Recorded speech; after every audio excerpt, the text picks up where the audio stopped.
धृतराष्ट्र ने कृष्ण भगवान से पूछा कि आपने जो युद्ध क्षेत्र में गीता का ज्ञान दिया वो मैंने भी सुना है।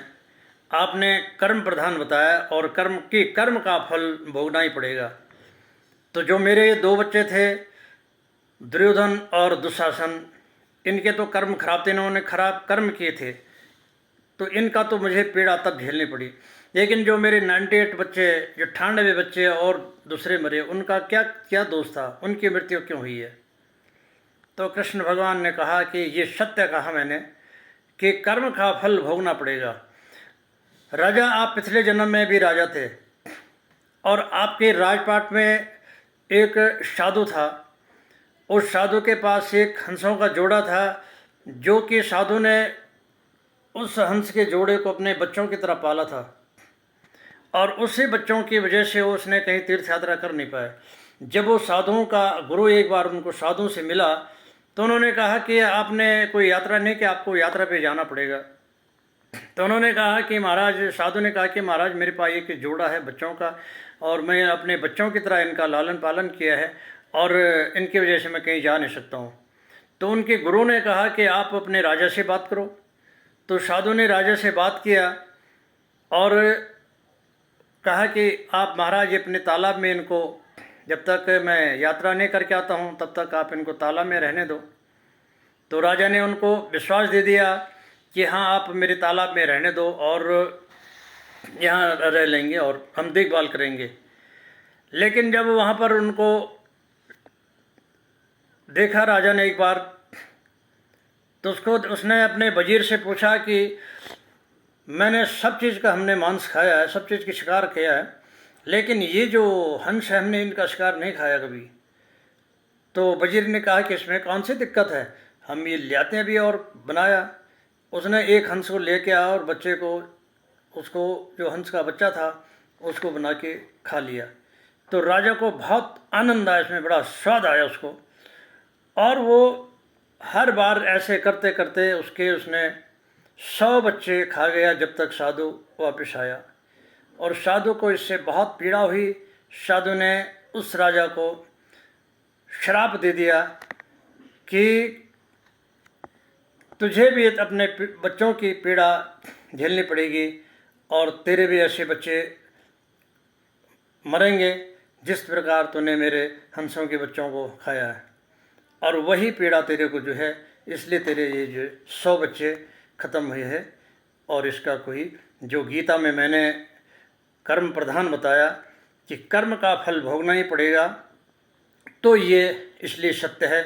और धृतराष्ट्र को अपने पिछले जन्म का जो उसने पाप कर्म किए थे उसकी पीड़ा का उसे बड़ा पछतावा हुआ है। तो ये कथा हमें भी संदेश देती है कि हम जब कहीं हम अपने जीवन में जाने और अनजाने में अनेकों हम पाप कर्म करते हैं। किसी जीव को, जैसे हम एक बकरी को कहीं पर ला करके और बकरी के सामने दूसरी बकरी को काट देते हैं, हमें ऐसा महसूस होता है कि कुछ नहीं जाना, लेकिन उसके पास भगवान ने बोलने की क्षमता नहीं दी है। या किसी पक्षियों को काट के खा जाते हैं, काट के मार के कर लेते हैं उनका। तो ये जो अब कर्म प्रधान है ये हमें झेलना पड़ता होगा, क्योंकि हम जितनी ये त्रासदियाँ झेल रहे हैं, जितना ये पीड़ाएँ झेल रहे हैं, लेकिन हम तब सोचते हैं कि हम कहते हैं कि अरे मैंने इस जन्म में तो कुछ नहीं किया, पहले जन्म का मेरे को मालूम नहीं है। लेकिन हम सबसे पहले तो हम इसी जन्म में करते हैं, और हम जो उस कर्म को हम खुद अपने से पूछें कि मैंने जो किया वो खुद अपने से बोलूँ, तो अंदर का एक जो है, एक आत्मा, अंदर का एक भूत, अंदर का एक इंसान वो बता देता है कि बेटा तुमने ये काम तो गलत किया है। हमने किसी की चोरी कर लेते हैं कि उसने देखा नहीं है, किसी का कोई सामान उठा लेते हैं, जितने टाइप की गिनती करो, किसी का नुकसान कर देते हैं, किसी का चोरी कर देते हैं, किसी को मार देते हैं, या हमसे कोई दुर्बल आदमी है उसको हम पीट देते हैं, किसी का हम हत्या कर दिया, वो हमसे कमज़ोर है, दुर्बल है।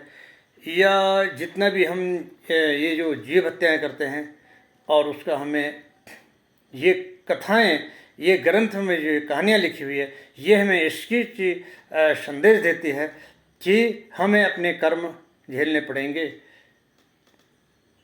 क्योंकि अगर हमारे कर्म खराब नहीं है तो परमात्मा क्यों हमारे साथ अन्याय करेगा? हमारा ईश्वर परमात्मा हमारा तो कोई दुश्मन नहीं है, या हमें कोई उनका परमात्मा की हमारे से कोई दुश्मनी नहीं है, लेकिन वह हमारे कर्मों का फल देता है। तो इसलिए सदैव जब भी कोई काम करते हैं तो इस चीज़ का ध्यान रखें कि क्या इसका परिणाम हमारे लिए गलत तो नहीं होगा। इन्हीं शब्दों के साथ राधे राधे। वीडियो अच्छी लगी है तो लाइक करें, सब्सक्राइब करें, कमेंट करें, ताकि आने वाले और भी आपको अच्छी सी वीडियो और अच्छी अच्छी कहानियाँ ग्रंथों के उपदेश, ये नहीं कहानी बनावटी नहीं है, सारी ग्रंथों की कहानियाँ आपको सुनाई जाएगी। मेरा ये चैनल धार्मिक चैनल है, इसमें सारी भजन कीर्तन और गाने और ये जो धार्मिक कथाएं हैं, ग्रंथों में कहानियाँ हैं, सत्य कहानियाँ, ये आपको सुनाई जाएगी। राधे राधे, प्रणाम, जय श्री राम।